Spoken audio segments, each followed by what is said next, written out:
தொடர்ந்து இந்த எண்ணெய் கசிவு இந்த பெரும்பள்ளத்துக்கு பிறகு ஏற்பட்ட பாதிப்பு பக்கிங்ஹாம் கான்வாயாக இருக்கட்டும், கொசப்பிள்ளையாராக இருக்கட்டும், அதே மாதிரி சுற்றி இந்த முகத்வாரம் உங்களுக்கு தெரியும். இங்கே எண்ணூர் முகத்வார குப்பம், அது மாதிரி பல்வேறு 8 குப்பங்கள் இருக்குது.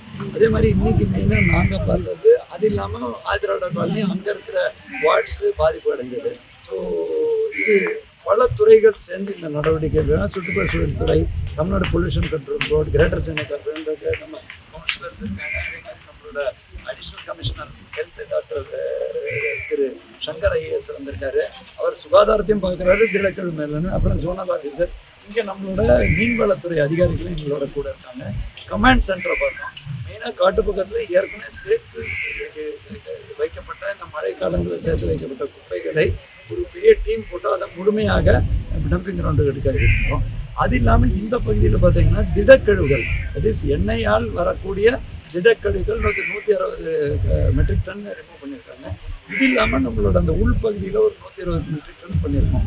ஆனால் இந்த ஆயிலை பொறுத்த வரைக்கும் குவான்டிட்டி பார்த்தீங்கன்னா 60,000 லிட்டர் அவங்க எடுத்தாலும் கூட அது டன்னேஜில் பார்த்தீங்கன்னா 20 மெட்ரிக் டன் வரைக்கும் எடுத்ததாக நம்மளோட ஃபாரஸ்ட் டிபார்ட்மெண்ட் சொல்கிறாங்க.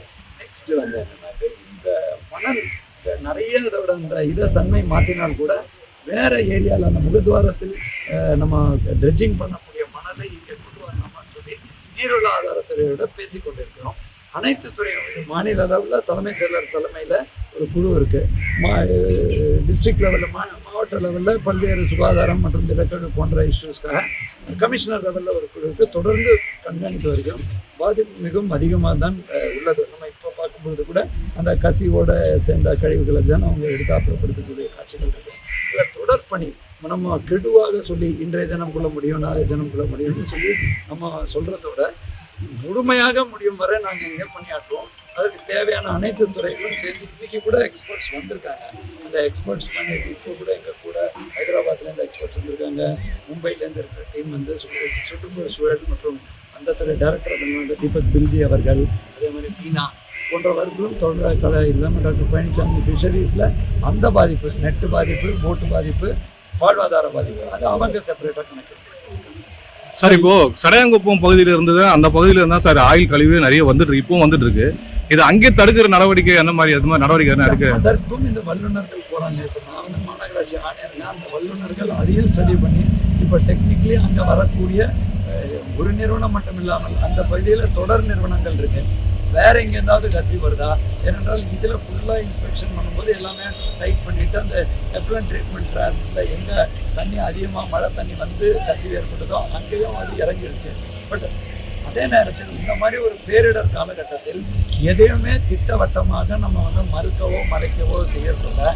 வல்லுநர்களின் கருத்தின் அடிப்படையில் அடுத்த கட்ட நடவடிக்கை போகணுமே தவிர்த்து நம்ம இங்கே தொலைக்காட்சி கேட்கும்போது இல்லைங்க அடுத்த 3 நாளில் முடிச்சிடுவோம், இல்லை 2 நாளில் முடிச்சிடுவோம், அப்படி பண்ணுறதோட வல்லுநர்களுக்கு இன்னும் பாதிக்கப்பட்ட மக்கள் இருக்காங்க. பாதிக்கப்பட்ட மக்கள் தான் மேக்ஸிமம். இப்போ நம்ம எல்லாம் கூட போகிறோம், பணியாற்றி கொண்டிருக்கோம். பாதிக்கப்பட்ட மக்களுக்கு எவ்வளோ பெரிய நஷ்டம் ஏற்பட்டிருக்கு. ஸோ அதனால தான் இந்த வல்லுநர்களை இதில் மேக்ஸிமம் இறக்கி அவர்கள் மூலமாக இருக்கக்கூடிய சொல்யூஷன்ஸை நம்ம நடவடிக்கை. சார் இப்போ ஆயில் எடுக்கிறதுக்கு மிஷினரிலாம் வர வச்சிருக்காங்க சார். இருந்தாலும் இன்னைக்கு ஹெல்மெட்டை வச்சு இன்னைக்கு அந்த ஆயிலை தண்ணியில இருந்து எடுக்கிற ஒரு காட்சியில கூட இன்னைக்கு நடந்திருக்கு சார். இல்லை, அது இவ்வளோ பெரிய நிகழ்வு நடக்கும்போதுங்க, ஃபார் எக்ஸாம்பிள் நம்ம ஆகாய தாமரையும் எடுக்கும்போது சற்று எண்ணெயோட ஆகாய தாமரை எடுக்கும்போது மாற்று இடத்துக்கு கொண்டு போகும்போது நம்ம வைக்கக்கூடிய ஒரு கட்டாயத்தில் இருக்கும் பொழுது அதை ரோட்டில் கொட்டிட்டாங்க அப்படிங்கிற ஒரு கருத்து ஒரு ஊடகத்தில் வந்தது. எண்ணங்கள் எப்போவுமே முழுமையாக ஸ்டாண்டர்ட் ஆப்ரேட்டிங் இதற்கான நிலையான வழிகாட்டு நெறிமுறைகளை பின்பற்றுவாங்க. ஆங்காங்கே ஆரம்பிக்கு நாங்கள் எல்லாரையும் க்ளவுஸ் போட்டு சொல்லுவோங்க.